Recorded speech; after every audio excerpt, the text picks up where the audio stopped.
Selamat datang kembali di pembahasan mendalam kita. Kali ini nih kita mau gali satu ide yang cukup menarik ya dari materi The Art of Seduction. Fokusnya itu soal strategi menciptakan segitiga hasrat. Wah, kedengarannya agak gimana gitu ya.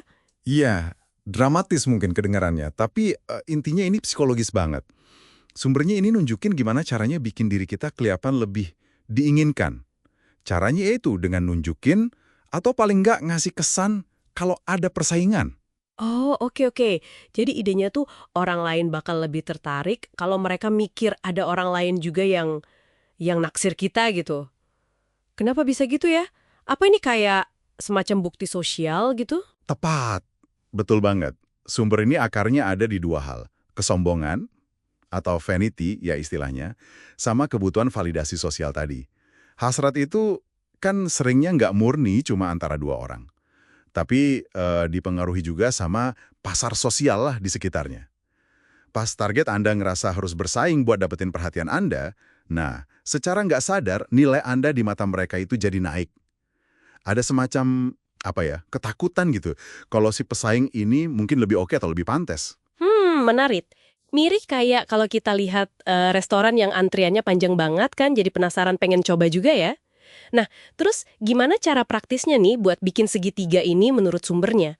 Apa harus beneran ada orang ketiga gitu? Nggak selalu harus ada fisiknya kok. Sumber ini ngasih beberapa cara. Pertama, ya bisa dengan halus aja bikin target sadar ada orang lain yang kagum sama Anda. Ini bisa teman dekat yang sering Anda sebut-sebut, atau mungkin kesan kalau mantan masih hubungan baik, atau ya sekedar cerita aja soal pengagum lain. Kuncinya sih dibikin kelihatan alami ya, bukan kayak pamer gitu.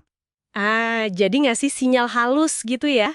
Bukan yang terang-terangan bilang, banyak loh yang suka sama aku gitu. Nah, itu dia. Justru itu seninya. Kalau terlalu jelas malah bisa jadi bumerang kan? Selain itu, reputasi juga penting banget. Kalau Anda udah punya citra sebagai orang yang menarik atau katakanlah dikejar banyak orang, wah itu udah setengah jalan.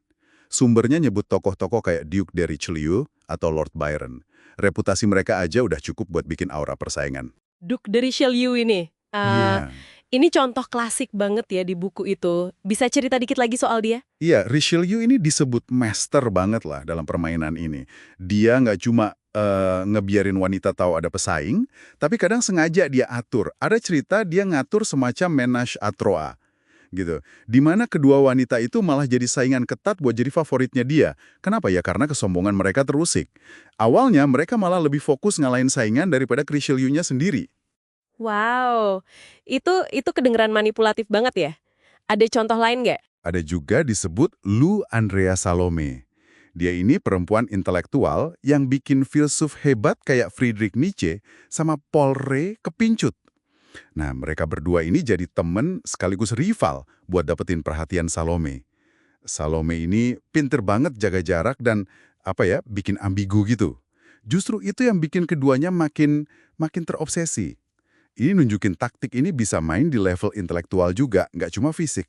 Oke oke, jadi intinya itu musik rasa aman sama harga diri si target ya? Bikin mereka ngerasa harus harus berjuang gitu buat dapetin kita. Persis. Sumber ini bahkan ngutip penulis Stendhal yang ngasih saran lumayan ekstrim loh. Katanya, buat narik perhatian seorang perempuan, coba deh kasih perhatian lebih ke saudara perempuannya. Wah, serius? Iya, ini kan langsung bikin dinamika segitiga sama kompetisi di dalam keluarga. Tujuannya jelas, nyerang kesombongan sama rasa ingin memiliki si target utama. Berarti penting banget ya buat ngebangun citra diri sebagai sesuatu yang berharga, yang diperebutkan gitu ya. Dari awal malah.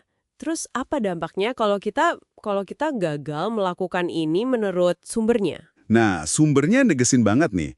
Kalau Anda gagal bangun citra sebagai hadiah atau objek dambaan, risikonya Anda jatuh ke posisi yang lebih lemah. Bisa jadi Anda yang terus ngejar, yang kebutuhan Anda nggak dianggap penting, dan gampang aja ditinggalin pas pasangan udah mulai bosen. Menciptakan segitiga ini, salah satu cara buat membalikan dinamika itu. Biar Anda yang lebih megang kendali arus ketertarikan.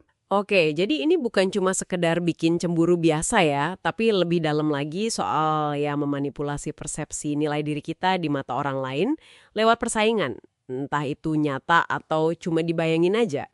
Betul sekali. Ini permainan psikologis yang manfaatin sifat dasar manusia. Kompetisi, kesombongan, sama keinginan buat punya apa yang orang lain juga pengen. Dengan menciptakan ilusi kelangkaan atau permintaan tinggi atas diri Anda, ya Anda secara efektif naikin nilai pasar Anda dalam hubungan, entah sosial atau romantis. Paham, paham. Nah, sebagai penutup nih, ada satu hal yang mungkin bisa Anda renungkan lebih jauh. Seberapa sering sih kita ngelihat dinamika segitiga hasrat? Ya ini keinginan yang dipicu atau dikuatin sama adanya saingan, muncul di luar konteks cinta-cintaan. Misalnya nih, waktu milih gadget terbaru yang lagi ngetren banget, atau ngejar jabatan kerjaan yang diperebutin banyak orang. Sesuatu buat dipikirin deh. Sampai jumpa di pembahasan mendalam kita berikutnya.